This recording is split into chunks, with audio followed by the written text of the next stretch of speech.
Assalamualaikum warahmatullahi wabarakatuh. Perkenalkan, nama saya Ismail Daud, kelas A, Prodi Pendidikan Teknologi Informasi, jurusan Teknik Informatika, Fakultas Teknik Universitas Negeri Gorontalo. Suatu ketika Anda diminta untuk menjadi seorang pembicara di sebuah seminar internasional. Seperempat peserta berasal dari berbagai macam negara, sedangkan sisanya adalah orang Indonesia.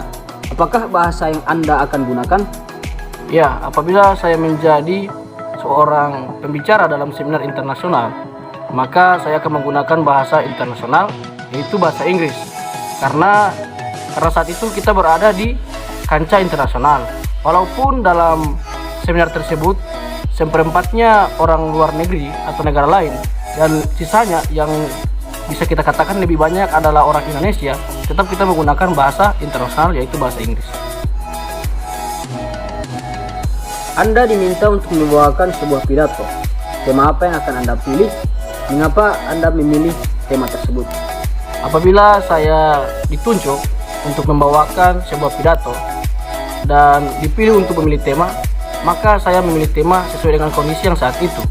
Karena di saat kita membawa pidato, kita harus membawakan pidato yang sesuai dengan situasi yang kita rasakan pada saat itu. Contohnya, apabila ada di acara atau di kegiatan tentang kenegaraan, maka kita akan membawakan pidato dengan bertema negara atau kenegaraan, agar supaya pidato yang kita bawakan lebih kena dan lebih dirasakan oleh si pendengar.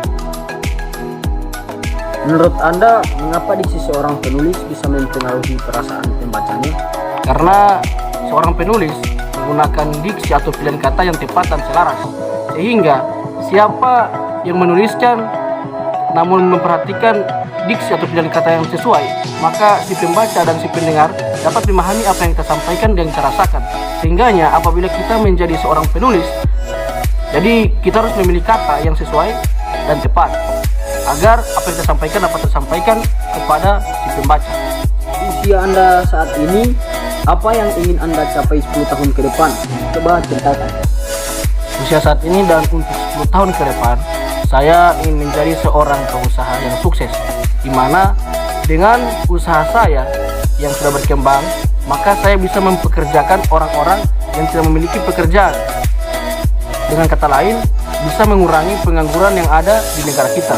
Sebagaimana saat ini bahwa di negara kita permasalahannya adalah pengangguran, dan dengan usaha saya bisa mengurangi masalah tersebut. Kalau Anda diberi kesempatan untuk bisa menjadi seorang penulis yang andal, Anda akan memilih menjadi penulis fiksi atau non-fiksi. Mengapa? Apabila saya menjadi seorang penulis yang handal, maka saya akan menjadi penulis fiksi. Karena mengapa? Karena menjadi seorang penulis fiksi, kita dapat menuangkan hal-hal apa yang kita pikirkan dan kita rasakan, entah itu bersifat positif dan negatif. Kemudian yang kedua yaitu menjadi seorang penulis fiksi, kita dapat memotivasi orang lain. Karena seorang penulis dapat mempengaruhi orang lain dengan memotivasi dan menginspirasi orang lain, entah itu orang yang kita kenal dan orang yang kita tidak kenal.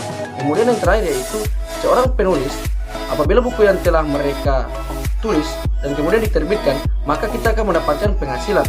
Apabila buku yang kita buat ini disukai dan populer di kalangan masyarakat, maka semakin banyak juga penghasilan yang kita dapat.